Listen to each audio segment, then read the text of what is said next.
The number one tip for Shenandoah National Park is to plan for hiking in some of the most beautiful forests in the United States. From gear essentials to safety tips, we'll answer questions you don't realize, like how to prepare, what to wear, and whether you need bear spray. Here are 10 tips for day hiking in Shenandoah National Park. Let's get started. We'll talk about whether it's safe to hike in the rain in Shenandoah National Park later. But while hiking Stony Man Trail, the first thing many people ask is, should you carry bear spray in Shenandoah National Park?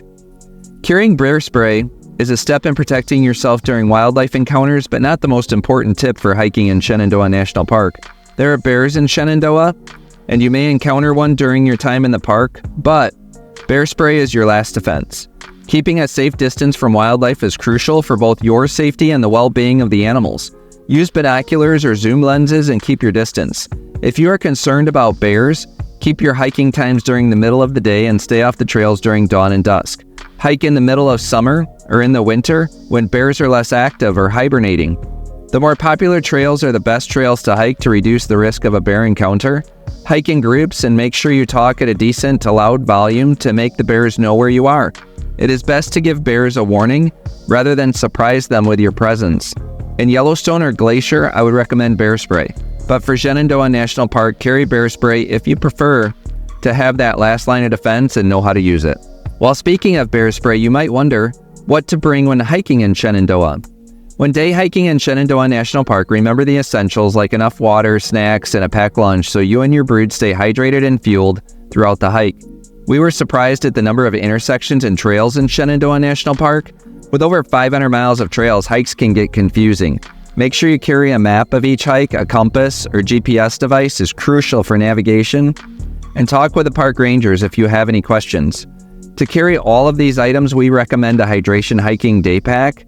The water bladders are great for long hikes and hot days, but for shorter hikes, the packs are great for storing water bottles that are easier to clean. If you are interested, we'll put examples of all this stuff in the video description. We always carry a first aid kit when we hike. The trails in Shenandoah National Park are improved, but they have rocks, roots, and uneven terrain. It is easy to stumble and fall, and first aid kits are great when you need a Band-Aid or ice pack for scrapes, bruises, and more serious injuries. But one item you may not think about is a rescue rope. Ropes are great for helping anyone that falls over a cliff or outcropping.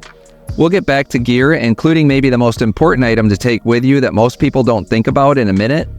But let's hike Rose River Falls and ask the question, do you have to pay to drive through Shenandoah National Park? Many national parks and sites have entrance fees, and Shenandoah National Park is one of them. There are a handful of entrances onto Skyline Drive, and they all have an entrance gate. At the time of this video, the fee per vehicle is $30. Motorcycles are $25, and if you are walking or cycling through, the fee is $15 per person. But you don't have to pay an additional fee to hike any of the trails or pay entrance into any of the buildings or facilities in the park. But make sure you use a little time at the entrance to get a park map. Plus, if you know where you want to go first, ask for directions to make sure your assumptions are correct. We arrived our first day in the fog, and even though we knew where we were going, our first turn would have been wrong if not for the help of the park ranger taking our entrance fee. Do you like this walk and talk format? We use this method to help you learn about all the national parks we've been to and to share as much of the trails as we can. Subscribe today so that when you search your next hike or park, our videos show up at the top of your search results. Now that we know about the fee, let's get back to hiking in. Do you need hiking boots for Shenandoah? The easy answer is no, you don't need hiking boots for Shenandoah, but it really depends on the type of hiking you are doing. If you are hiking in dry weather and going to the popular spots like Stony Man or Dark Hollow Falls, good athletic shoes with a decent tread will work fine. But hiking shoes make these hikes more fun. But even better, if you are hiking longer trails that are less developed, hiking shoes will give you better traction and make these hikes safer. I use the Merrell Moab 2s for their traction and durability. Our brood has a variety of hiking shoes, but pick something with good tread and make sure they are breathable. In all of our day hikes, we have never used hiking boots, and they aren't necessary here either. But if you are worried about your balance or need more stability, the most important thing most people don't consider is trekking poles. These are great for kids as it makes them feel special, but it also helps them stay focused on the trail and gives them another touch with the ground to keep their footing solid and will reduce falls. Again, check the video description for examples of what we take hiking.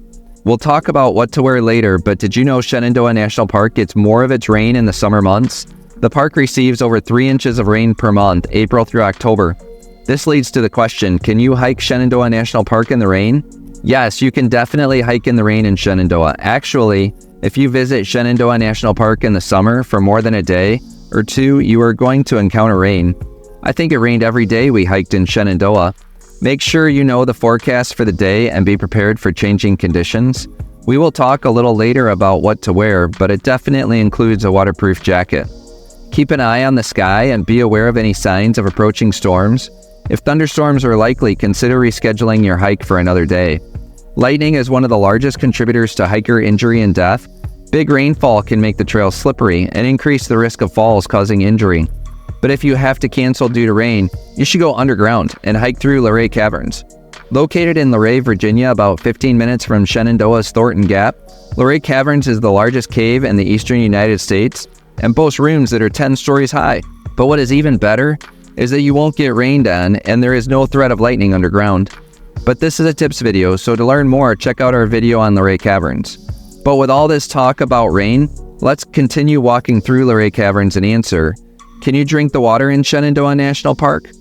There is potable drinking water provided by the National Park Service throughout the park. A list of options and locations is located on the NPS website, but you shouldn't drink water from streams, waterfalls, or ponds without filtering first with an approved purification device. Bacteria, parasites, and viruses are present in any surface water that can cause sickness, including death. For day hiking, make sure you carry all the water you need for the day and use the bottle filling stations throughout the park if you need more. Before we get back to the next tip, let's change to Bear Fence Rock Scramble, and of course, every good hiking video needs a dad joke. What did the hiking boots say to the hiker with a blister? You're rubbing me the wrong way. Okay, let's keep going and answer the question, what should I wear in Shenandoah National Park? Hiking in Shenandoah can provide all types of weather. As mentioned earlier, days with precipitation are to be expected, so plan on packing a waterproof jacket and even pants. But the temperature changes throughout the day depending on the season and whether it's cloudy or sunny. To feel comfortable, dress in layers to adjust as you need to. Some hikers like convertible pants to unzip the pant legs and remove them for shorts. Our brood likes hoodies for cooler weather over shirts. Make sure you bring a good hat and sunglasses for hot sunny days. But if it's truly a hot day, wear a performance shirt that wicks away sweat to help keep you cool. What is the best time of day to hike Shenandoah National Park?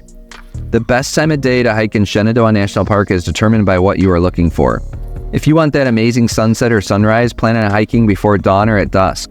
You want good maps, a compass, a flashlight, and batteries to make sure you can hike safely in the dark and low light parts of the day. For wildlife lovers, it is best to hike early when animals and birds are more active. Popular hikes will be busier between 10 a.m. and 3 p.m., but the middle of the day might be best for those that enjoy an afternoon walk and then dinner and don't mind sharing the trail with others. But check the weather too and plan your time in the park for the best part of the day. Speaking of popular hikes, you should ask, what not to miss in Shenandoah National Park? With over 500 miles of trails, it's hard to narrow down the hikes that are best for you. We've included some hikes here, and for the casual hiker, Stony Man and Dark Hollow Falls are great hikes that showcase the valley views and beautiful waterfalls of Shenandoah National Park. If you want a dog-friendly trail, pick Rose River Falls. Old Rag Mountain Trail is for the more adventurous, but Bear Fence Rock Scramble is a bit easier. Mary's Rock near Thornton Gap provides for another great view of Shenandoah National Park, but the most important tip is to pick the trails with a hike difficulty and distance you are comfortable with. So get a good Shenandoah trail guide to help you decide. And to learn more about Shenandoah National Park, watch this video next.